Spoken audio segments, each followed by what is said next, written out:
आज की हमारी कहानी है आखिरी खत।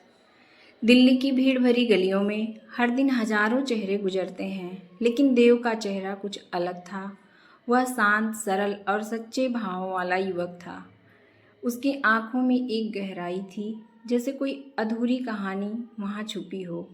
उसी मोहल्ले में मैं रहती थी, एक चंचल, हंसमुख और सपनों से भरी लड़की। मुझे सुबह की धूप, बारिश की खुशबू और चाय की चुस्कियाँ बहुत पसंद थी। हर सुबह जब मैं अपनी छत पर खड़ी होकर सूरज की किरणों के साथ दिन की शुरुआत करती, तो सामने की बालकनी में देव दिखाई देता। शुरू में यह बस एक सामान्य बात थी, पर धीरे धीरे हमारी नज़रों में एक अपनापन आने लगा। कोई बात नहीं होती थी, लेकिन निगाहों की भाषा सब कुछ कह जाती थी। एक दिन बारिश तेज हो रही थी। मैं कॉलेज जाने के लिए बस स्टॉप पर खड़ी थी। हवा में ठंडक थी और मेरे पास छतरी नहीं थी। तभी पीछे से किसी ने धीरे से छतरी मेरे सिर पर तान दी। मैं पलटी। वह देव था। उस पल जैसे वक्त थम गया। हमारी आंखें मिली और पहली बार एक मुस्कान के साथ दिल भी मुस्कुराया। उस दिन के बाद से हमारी मुलाकातें बढ़ने लगीं। कभी लाइब्रेरी में, कभी कॉलेज की कैंटीन में, तो कभी सड़क किनारे चाय के ठेले पर। हमारी बातें हंसी में बदलती और हंसी धीरे धीरे मोहब्बत में।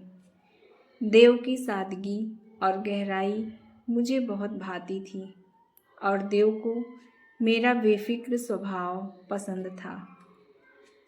कहते हैं सच्चा प्यार बिना शब्दों के भी महसूस होता है, और हमारे बीच वही रिश्ता था। लेकिन ज़िंदगी हमेशा कहानी की तरह मीठी नहीं होती। एक दिन घर पर अचानक मेरी शादी की बात छिड़ गई। पापा ने कहा, बेटा, हमने तुम्हारे लिए एक बहुत अच्छा रिश्ता देखा है। मैंने हिम्मत जुटाकर कहा, पापा, मैं किसी से प्यार करती हूँ। पर यह सुनकर घर में सन्नाटा छा गया। उन्होंने कहा, हमने तुम्हें आज़ादी दी है, पर अपनी मर्यादाओं में। ये रिश्ता तय हो चुका है। मैं बहुत कोशिश की समझाने की, पर किसी ने नहीं सुनी। मैं अपने कमरे में रोती रही और बस यही सोचती रही, देव को कैसे बताऊं कि अब हमारा साथ संभव नहीं है। अगले दिन मैं देव से आखिरी बार मिली। वो पार्क जहां हमने पहली बार साथ कॉफ़ी पी थी, अब बिछड़ने का गवाह बना। देव ने पूछा, तुम रो क्यों रही हो? मैंने टूटे दिल से कहा, देव, मुझे माफ़ कर दो। मैं अपने घर वालों के खिलाफ नहीं जा सकती, वो टूट जाएंगे।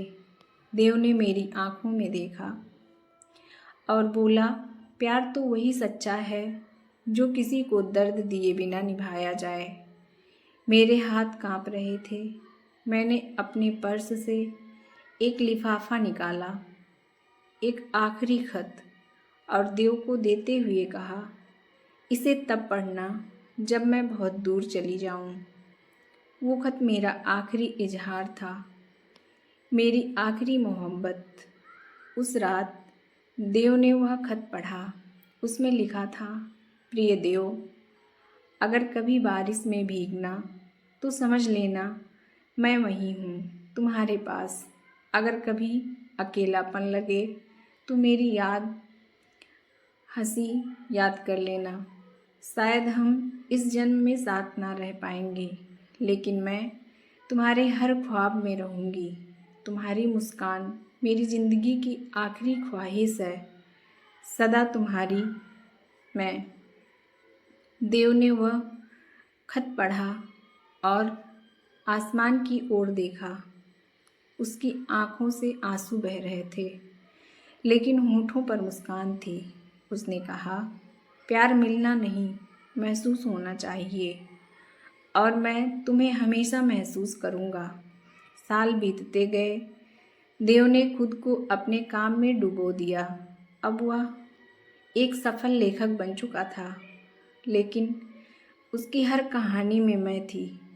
लोग कहते हैं कि उसकी कहानियों में इतना दर्द और सच्चाई है कि पाठक रो पड़ते हैं, पर कोई नहीं जानता कि वो दर्द उसके अपने दिल से निकला है। उधर मेरी शादी हो चुकी थी, मैं एक जिम्मेदार पत्नी और माँ बन चुकी थी, मगर मेरी अलमारी में आज भी वह डायरी रखी थी जिसमें देव का आखिरी खत था। कई बार मैं उसे निकालती, पढ़ती और आंसू पोंछते हुए मुस्कुरा देती। एक शाम जब बाहर हल्की बारिश हो रही थी, मैं खिड़की के पास खड़ी थी। बारिश की बूंदों में जैसे देव की आवाज़ सुनाई दी, देखो बारिश आज भी हमारे साथ है। मेरी आंखें भीग गई। मैंने आसमान की ओर देखा और धीमे से कहा, हाँ देव, तुम आज भी मेरे पास हो। सच्चा प्यार वही होता है जो मिलने पर नहीं बल्कि बिछड़ने के बाद भी जिंदा रहे। कुछ रिश्ते मुकम्मल नहीं होते, पर वो अधूरे रहकर भी सबसे खूबसूरत बन जाते हैं। आखिरी खत यही सिखाता है, प्यार अगर दिल से हो तो दूरी भी उसे मिटा नहीं सकती है। ऐसी कहानियाँ सुनने के लिए हमारे चैनल को लाइक एवं सब्सक्राइब ज़रूर करें। मिलते हैं दूसरी कहानी के साथ। धन्यवाद।